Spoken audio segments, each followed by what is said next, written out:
मैं राजस्थान निवासी निधि आरक्षित वर्ग ओबीसी से हूँ। मेरा जन्म दिल्ली तथा शादी राजस्थान राज्य में हुई है। जन्म और शादी दोनों ही आधार पर मैं आरक्षित ओबीसी श्रेणी से हूँ। शादी के बाद मैं अपने ससुराल राजस्थान की ही मूल निवासी हूँ।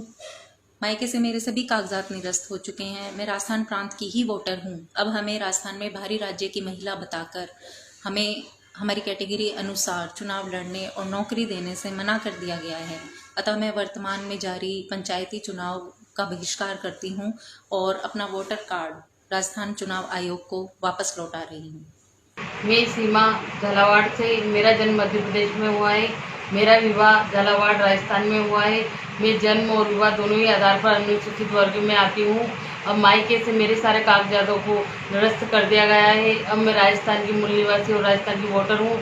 अब राजस्थान सरकार द्वारा मुझे मेरी कैटेगरी में चुनाव लड़ने और नौकरी देने से इनकार कर दिया गया है। अतः वर्तमान समय में होने वाले चुनावों का मैं बहिष्कार करती हूँ और मेरे वोटर कार्ड को मैं राजस्थान चुनाव आयोग को लौटा रही हूँ। उक्त प्रकरण सीमावर्ती क्षेत्र में विवाहित महिलाओं से जुड़ा हुआ है। जो महिलाएं जिनका जन्म अन्य निकटवर्ती राज्यों में हुआ है वो बेसिकली वो SC ST OBC वर्ग से संबंधित हैं और उनकी शादी यहाँ राजस्थान के सीमावर्ती जिलों में हुई है। शादी उपरांत वो यहाँ की कानूनन मूल निवासी बन गई है और आरक्षित SC ST OBC वर्ग के पुरुषों के साथ ही उनकी शादियाँ हुई हैं और राजस्थान सरकार ने उनको यहाँ की जाति प्रमाण पत्र, मूल निवास और चुनाव आयोग ने वोटर ID भी जारी कर रखी है। यहीं की मूल मतदाता है।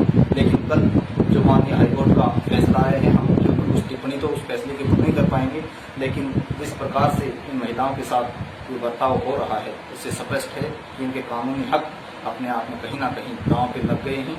प्रदेश सरकार को भी बार बार अवगत कराया गया है। केंद्र सरकार का कोई सर्कुलर है जिसमें मेंशन है कि एक सीमित समय के लिए कोई व्यक्ति दूसरे राज्य में माइग्रेट होगा शिक्षा या रोजगार के लिए तो उसको रिजर्व कैटेगरी का बेनिफिट नहीं मिलेगा।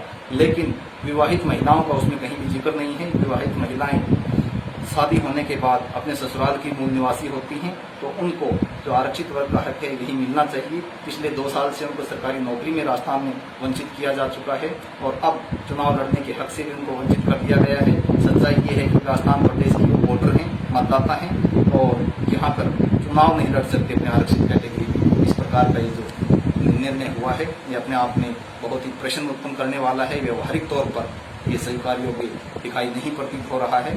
साथ में ही इन महिलाओं ने धीरे धीरे ये अपना मानस बनाया है कि जब हम यहाँ पे मतदान का उपयोग ही नहीं कर सकती तो फिर यहाँ पे हम मतदान का उपयोग करने के बावजूद यदि हम चुनाव नहीं लड़ सकती तो हमारे मतदाता होने का कोई औचित्य यहाँ पे नहीं है। तो प्रदेश सरकार को, केंद्र सरकार को इस मामले में यथाशीघ्र कार्रवाई करते हुए इन विवाहित महिलाओं के हक के ऊपर कोई ना कोई निष्कर्ष निकालना चाहिए, पॉजिटिव सकारात्मक कदम उठाना चाहिए।